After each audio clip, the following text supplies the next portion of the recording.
আলহামদুলিল্লাহ এই গাভীটি caesar operation করা হয়েছিল। ডেলিভারি পেনে গাভীর অবস্থা খারাপ ছিল, 2 দিন বাচ্চা হয় না, জ্বরের মুখ খুলে না।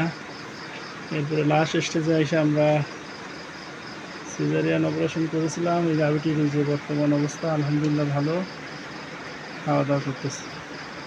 এখন দুধ তো দেয় তো নাকি? হ্যাঁ, দুধ হয়।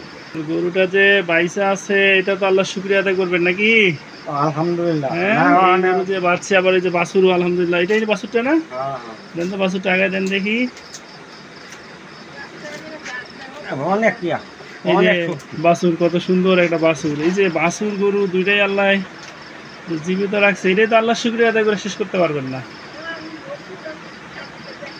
আলহামদুলিল্লাহ বাছুরটা অনেক সুন্দর, লাল টিসটিসে।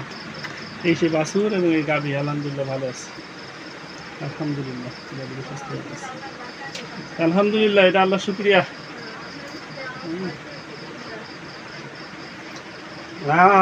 দুধ হয় আজকাল 2 কেজির বেশি হয়েছে।